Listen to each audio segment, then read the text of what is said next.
Hello, my name is Gail Zhou. I'm a data and AI solution architect at Microsoft. In this video, I'll show you how to use SQL Server BCP to export data and then upload the data into Azure Storage. I'll be using the PowerShell scripts from the published GitHub repository. And I will show you how to get to this repository, which modules to run, and how to run the PowerShell scripts.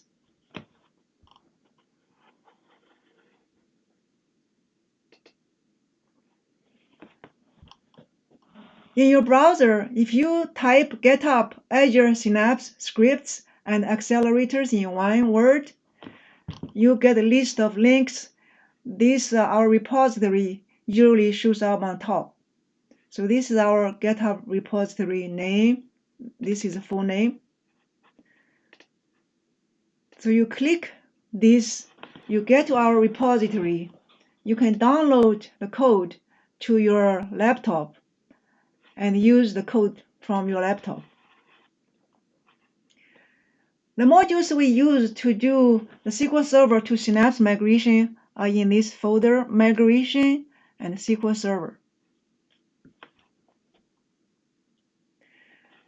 These are the PowerShell modules developed to help you to carry out the task of the entire process. This is the entire process using BCP export.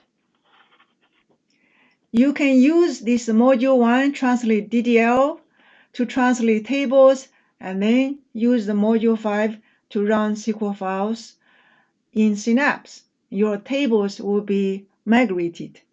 This is done in a separate video.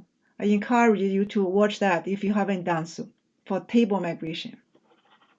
Today, we're going to run the module 2 export source data with BCP. This will export the SQL Server data into a local storage in a file format CSV or .txt, your choice. When the data is exported, you can use another module. Module 3, load data into Azure Storage, is one PowerShell script. You run, all of your data will be uploaded to a specified location in your Azure Storage account. By the way, you can use other methods listed here. You can use Azure Data Explorer, which has a drag and drop feature. Very nice. You can drop your entire folder to your Azure Storage, especially if you are just working on a smaller data files. You can use easy copy. You can program it, use this command to move folders or files into Azure Storage. For large volumes of data, you can use Azure Data Box Gateway to move the data to Azure Storage. You can also use the option D here, program the tables, the data migration, use the copy modules in Azure Data Factory. So you can choose any of the method to upload data to Azure Storage. Today, I'm going to introduce one PowerShell script, which is just config and run.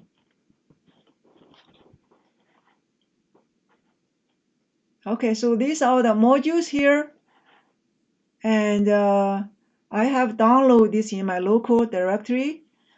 By the way, each folder have some utilities, help you to mainly generate config files, so you don't have to manually configure any configuration files.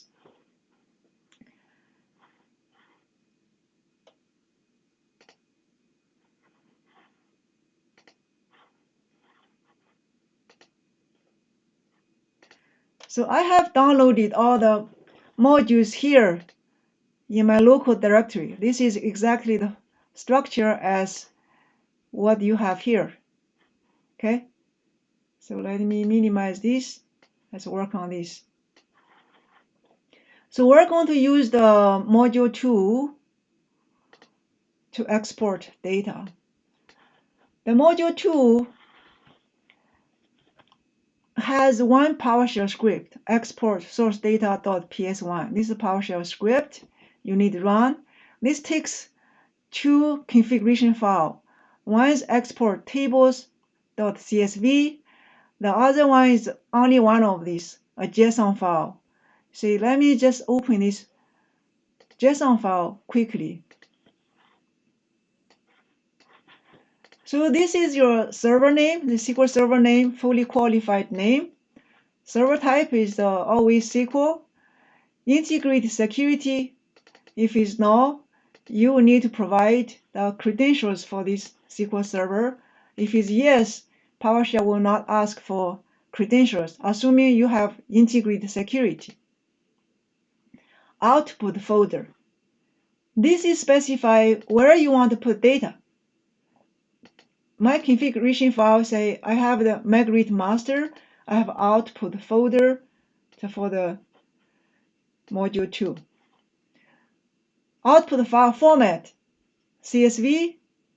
Also, this is very important, your BCP location. There's a bcp.exe file, comes with your Microsoft SQL Server. For me, I have a local SQL Server. This is where the bcp.exe located. Find your bcp.exe. So this is the configuration file. By the way, let me see my output. This is output folder I designed to store this. Let me delete this one. This is some old file, so that is empty. You don't have to delete it. If you have old one, you run again or overwrite the old contents. The modules would still work. Now let's get back to here. Now let's open this export tables config CSV file.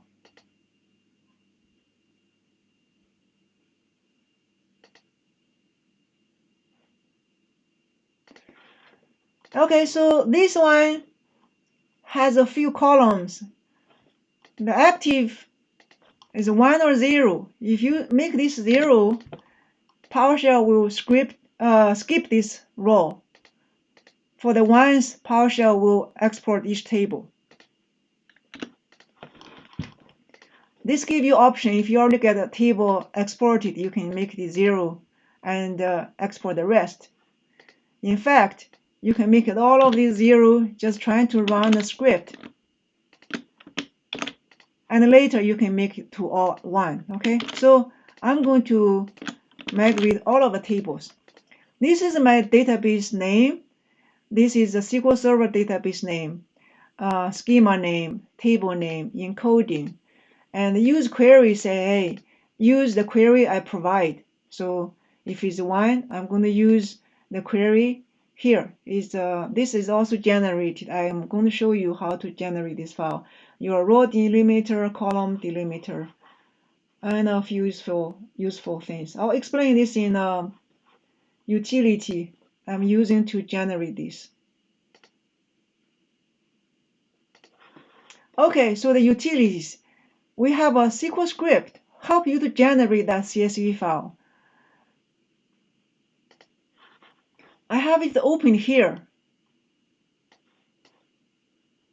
So if I uncomment this is the script that we published on GitHub in the utility directory. You run this will generate this. You just copy this with headers, put into your CSV config file. That's it. If you want to create config for all of the tables, you just comment this one out. So this will generate the config file contain all of the tables. Now let me show you how to set this parameter. See, this encoding, all of this is configured here. So here, this is what I use for row delimiter and column delimiter. You can configure this anything you want, okay? So to give you another example. So the rest configuration is already documented here.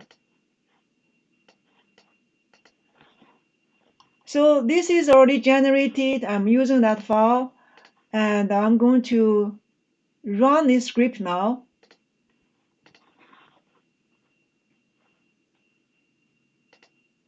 So I'm going to run a PowerShell script using PowerShell ISE. This comes with your window. So I'm going to run this module 2. All you need to do is hit this run button, run script. So first it's going to say, I'm looking for some configuration files. Are they in this directory? Yes, for me, this is a directory. I store my config files. So I say yes. And is this the file name? Yes, it is. And for this SQL BCP, I'm going to provide my own bcp.json.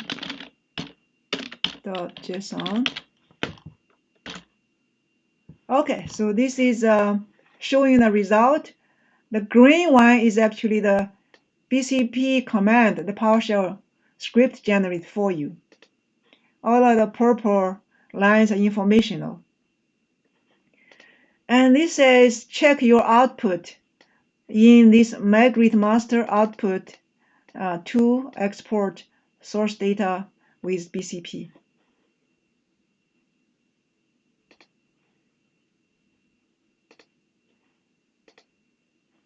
Now you can see this data is exported here. This is my database name. This is my schema name underscore table name. This generates all of the database tables with the folder name schema underscore table name. If you click here, this is the data file for that DBO dim account table. And this is another one, just one file. So you're done with export. Now I need to load this data into Azure Storage. Load this one. I need to run another module, which is module 3. Load data into Azure Storage. There is a lot of configuration files here. You actually only need one. You don't need so many, okay? This is because I've done work for many other tasks. Let me open this one.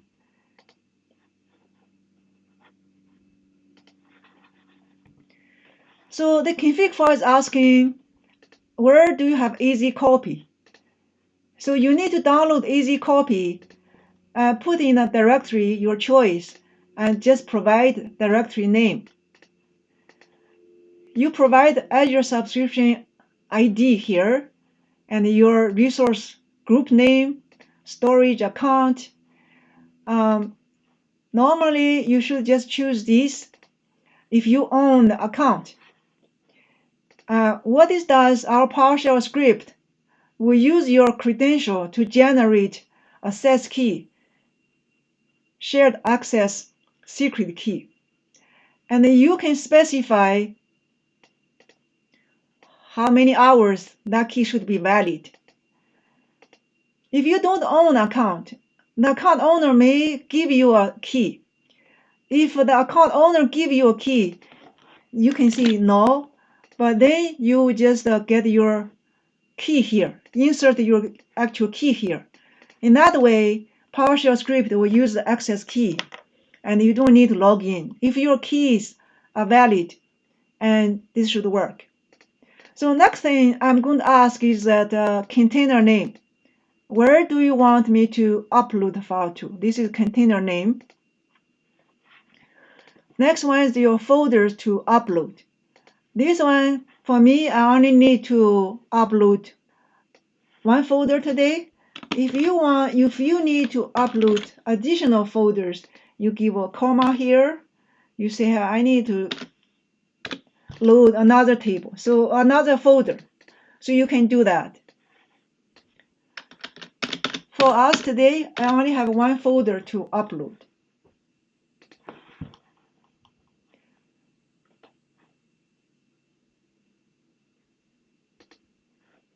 I'm going to use my own config, which has my own Azure Data Lake configuration and subscription ID, etc.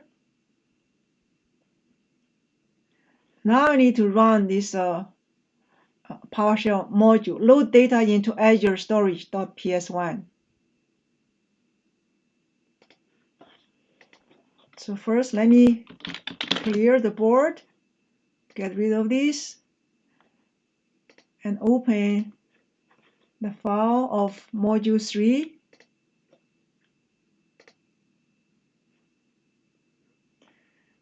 So as before, you just hit the run button. This one is asking for a config file name.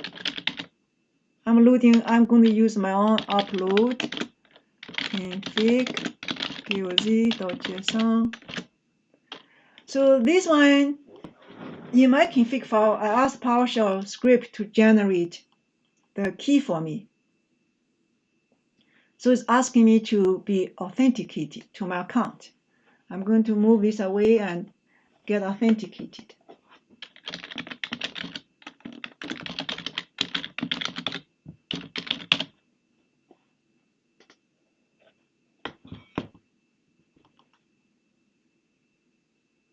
I need to open my authenticator on my phone and choose the right number.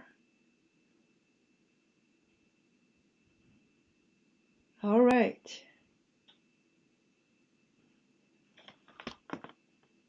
So that step is complete.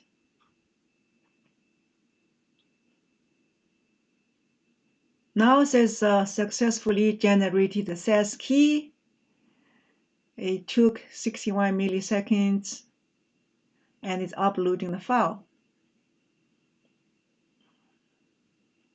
Okay, it's done. It give you some summary, also tell you how long it took. When you are uploading a large amount of data, this will be very helpful information for you to measure how long I load the data. Okay, this took 1 minute and 25 seconds. So now let's check, see if it's uploaded. So this is the container BCP export. Okay, this is uploaded here. This is the same file structure we have on my local storage. With that, you have watched the steps to accomplish the data migration from SQL Server